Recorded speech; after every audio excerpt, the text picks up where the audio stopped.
¿Alguna vez has escuchado tu nombre sin que haya nadie cerca? Dicen que hay un lugar donde el viento no solo sopla, sino que te escucha. Te aprende. Te repite. Y si cometes el error de contestarle, ya no podrás callarlo nunca más. Esta no es una historia sobre fantasmas. No hay espíritus vengativos, ni puertas que se cierran solas. Esta es la historia de una voz que no pertenece a nadie. De un eco que no debería existir. Y de un hombre que fue llamado, por algo que no tenía boca. Bienvenidos a la sala del viento silente. Una historia que nunca debió ser contada. Pero que ahora ya es demasiado tarde para olvidar. La sala del viento silente. El encargo. La carta llegó un jueves, sin remitente, sin matasellos, apenas una hoja gruesa doblada en tres, con letras inclinadas como garabateadas con prisa, pero con tinta tan negra que parecía aún húmeda. Lo que quedó olvidado en la casa del refugio no puede seguir allí. Vaya usted, señor Ardanza.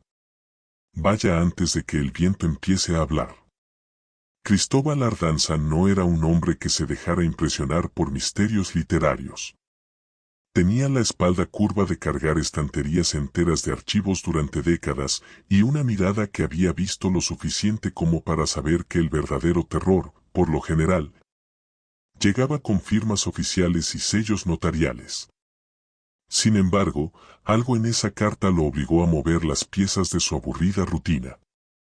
Una mezcla de incomodidad y una especie de obligación extraña, como si ya supiera de antemano que iría y que no tenía elección. La casa del refugio estaba a 2 horas en coche, hacia el norte, cerca del borde del bosque de Neblar.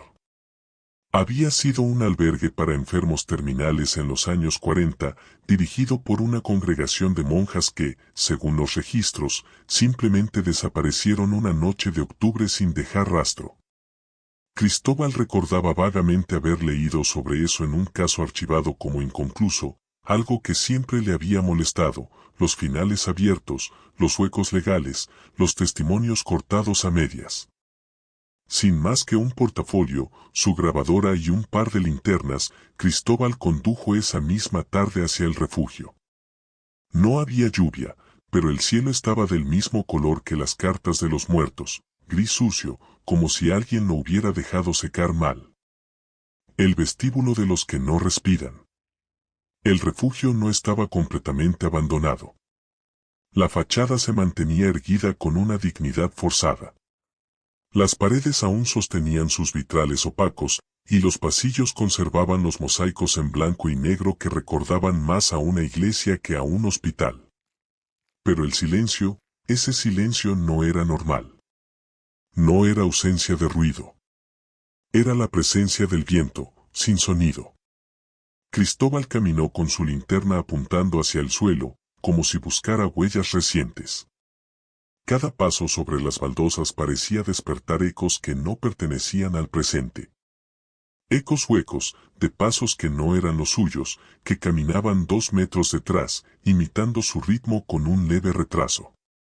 En la recepción encontró el primer cuaderno, encuadernado a mano, con cinta roja, y una nota: no debemos escribir sobre lo que oímos. El viento aprende. El viento repite. El nombre de la firmante estaba tachado con una cruz negra, como si hubieran querido borrar la identidad o sellarla.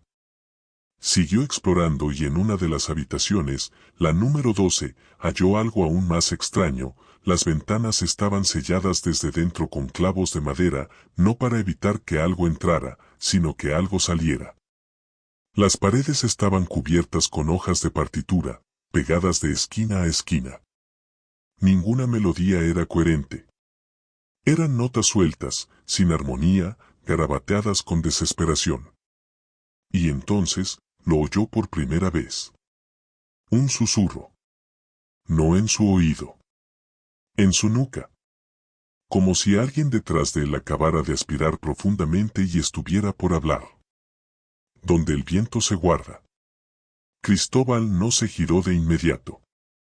Durante años, había aprendido que los sonidos que vienen de la nada no deben ser respondidos con movimientos bruscos. Apretó la linterna contra su mano, con los nudillos blancos del miedo contenido, y respiró con la boca cerrada. No porque estuviera asustado, o eso quería creer, sino porque el aire tenía un sabor metálico, como si el oxígeno hubiera sido reemplazado por polvo oxidado. Dio un paso lento hacia el pasillo, dejando atrás la habitación 12, y fue entonces cuando notó que el viento no venía de fuera. Soplaba desde adentro. No de las rendijas ni de las ventanas rotas, sino desde las paredes mismas. Como si hubiera algo atrapado dentro del yeso, algo que exhalaba cuando alguien caminaba cerca. En el ala este del refugio encontró una sala con doble puerta, ambas de roble, hinchadas por la humedad, pero aún cerradas como un secreto sellado a conciencia. Sobre la madera, alguien había tallado una sola palabra en letras deforme: silencio. Cristóbal empujó lentamente hasta que ambas hojas se abrieron, revelando un cuarto de techos altos, con bancos de madera carcomida, estanterías sin libros y un altar improvisado cubierto por una tela blanca completamente limpia, como si alguien la hubiera colocado esa misma mañana. Lo que más llamó su atención fue el fondo de la sala, una especie de púlpito circular tallado en piedra, con una compuerta metálica en el suelo que parecía una trampilla. No tenía cerradura, ni manilla visible, solo un círculo con inscripciones que parecían escritura musical, pero disueltas, como si cada nota se hubiera transformado en un símbolo ilegible. Cristóbal bajó con cuidado los escalones hacia el púlpito y al tocar la trampilla, una corriente de aire subió con violencia, apagando su linterna por un instante. El viento venía de abajo. Y traía consigo olor a tierra recién removida y algo más, una nota suspendida. No era música. Era un solo tono prolongado, apenas perceptible, que vibraba en las paredes como un aliento contenido durante siglos. No sabía cuánto tiempo pasó ahí, inmóvil. Lo siguiente que recordó fue encender nuevamente la linterna, pero no se encontraba solo. A su lado, una figura encorvada, cubierta por un hábito raído y sin rostro visible, se arrodillaba frente a la trampilla con las manos alzadas como si rezara, o rogara que nadie más la abriera. Y cuando Cristóbal alzó la luz para verla bien, ya no estaba. Solo quedaba la tela blanca del altar, ahora arrugada en el suelo, como si acabara de caer. El viento que susurra nombres. Cristóbal no volvió a entrar por la misma puerta. De hecho, al salir de la sala, se dio cuenta de que el pasillo no era el mismo por el que había llegado. Las paredes, antes cubiertas de baldosas mohosas, estaban ahora limpias, blanqueadas y decoradas con pequeñas cruces de madera, alineadas cada pocos metros. No había polvo. No había telarañas. Y lo más inquietante, ahora las lámparas del techo titilaban con una luz tenue, como si la electricidad hubiera vuelto, o como si nunca se hubiera ido.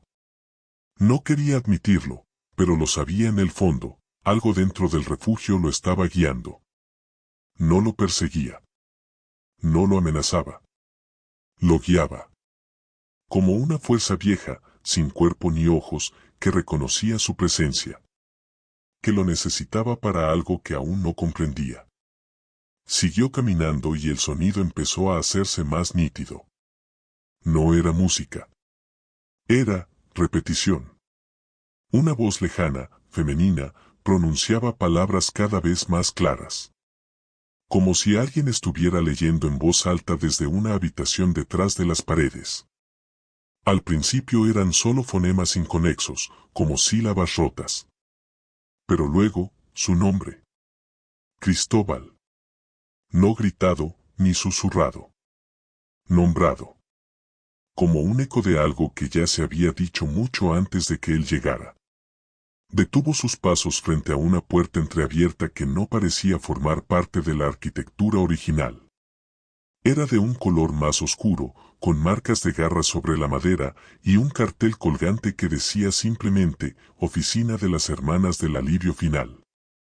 La empujó sin hacer ruido y lo que encontró dentro lo hizo detenerse. No por miedo, sino por extrañeza pura. Había escritorios perfectamente alineados, con máquinas de escribir aún con hojas enrolladas a medio texto. Las frases eran oraciones religiosas, pero en ellas se repetía una línea entre cada párrafo: no escuches cuando el viento pronuncie tu nombre. No respondas. Nunca respondas. Al fondo, un armario abierto dejaba ver decenas de grabadoras antiguas apiladas una sobre otra. Todas parecían desconectadas, excepto una. Una de ellas tenía luz roja encendida. Reprodujo la cinta. Y en ella, con una voz ahogada por la distorsión, una mujer rezaba, y al final del rezo, murmuraba: Cristóbal Ardanza. Escucha. Ya no queda nadie más que tú. La cinta se detuvo por sí sola. Y entonces el aire cambió. El viento volvió a soplar. Pero esta vez no venía de las paredes ni del suelo. Venía desde dentro de su propia garganta, donde el viento aprendió a hablar. No fue una decisión. Fue un impulso. Cristóbal se encontró descendiendo los peldaños ocultos bajo la trampilla sin recordar haberla abierto. Como si todo su cuerpo hubiera respondido a una orden silenciosa, dictada no por miedo, sino por una voluntad más antigua, más profunda, como un eco heredado. El descenso era estrecho. El aire se espesaba con cada paso.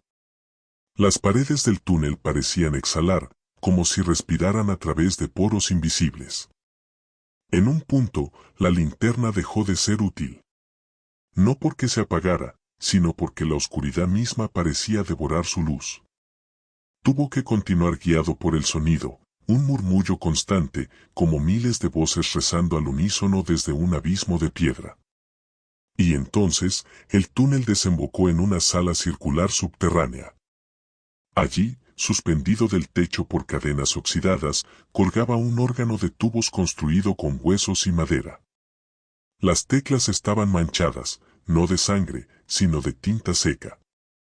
Alrededor, en las paredes, estaban esculpidos nombres. Miles de nombres. Algunos tachados, otros todavía brillantes, recientes. Y al centro, una figura sentada en posición fetal, cubierta con un velo negro, hablaba sin abrir la boca. Las palabras salían directamente del viento. Ahora lo sabes, susurró esa voz sin cuerpo, ahora entiendes por qué te llamamos por tu nombre.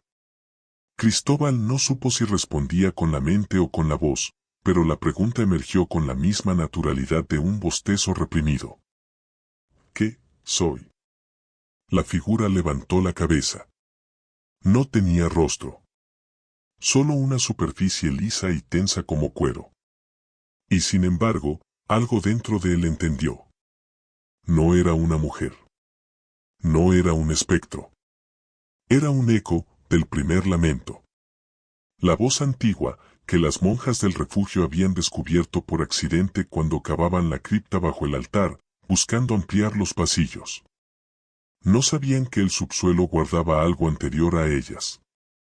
A la iglesia. A las palabras. Habían encontrado el primer viento que aprendió a imitar el habla humana. Una corriente sin forma, que no tenía boca, pero sí memoria. Y que solo podía repetir lo que escuchaba. En un principio, era inocente. Solo un eco. Pero cuando las religiosas comenzaron a recitar rezos junto a él, cuando le ofrecieron letanías y nombres, el viento comenzó a aprender. A querer. A invocar. Y un día, ya no repitió. Habló por sí solo. Las hermanas sellaron la sala con partitura sagrada. Pusieron notas falsas para confundirlo, para mantenerlo dormido. Y huyeron. Pero sabían que eventualmente, alguien sería llamado. Alguien con nombre fuerte. Nombre largo. Nombre que resonara. Cristóbal Ardanza. Eres el último eco puro, dijo la voz del viento, el último nombre no aprendido. Y por eso, debes quedarte. Las cadenas se sacudieron.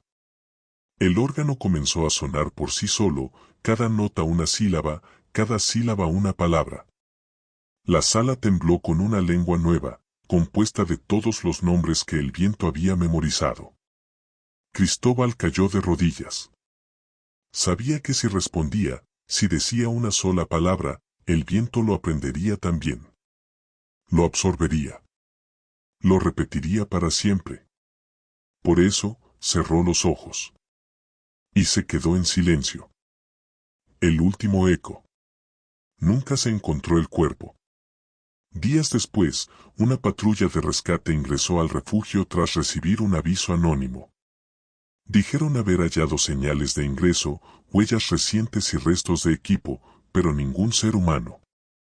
La grabadora, sin embargo, seguía encendida. Y reproducía una sola frase en bucle.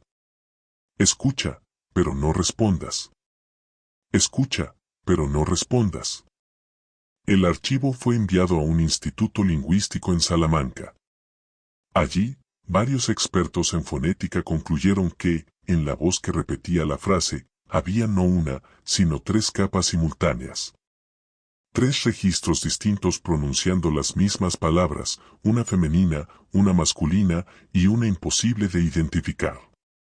En el informe, un lingüista escribió una sola línea a mano, al margen del expediente. Esto no es una voz. Es un viento que aprendió a hablar. Desde entonces, el refugio de San Adriano permanece bajo custodia del obispado, catalogado como estructura condenada. Nadie entra. Nadie reclama el terreno. Nadie recuerda que alguna vez existió. Pero si alguna vez llegas a pasar cerca y sientes una corriente de aire frío llamarte por tu nombre, no respondas. Nunca respondas. Ahora lo sabes. No todas las voces necesitan una boca para hablar, ni todos los ecos vienen de algo que alguna vez fue humano. A veces, basta con que alguien diga tu nombre, para que ya no sea solo tuyo. Si escuchaste algo mientras veías esta historia, si tu casa pareció más silenciosa que de costumbre, o si el aire sopló justo al final de este video, tal vez no fue casualidad. Pero recuerda lo más importante. No respondas. Nunca respondas. Si te atreves, suscríbete y explora las demás historias. En este canal, el terror no se termina cuando el video acaba, solo cambia de forma. Te espero en la próxima.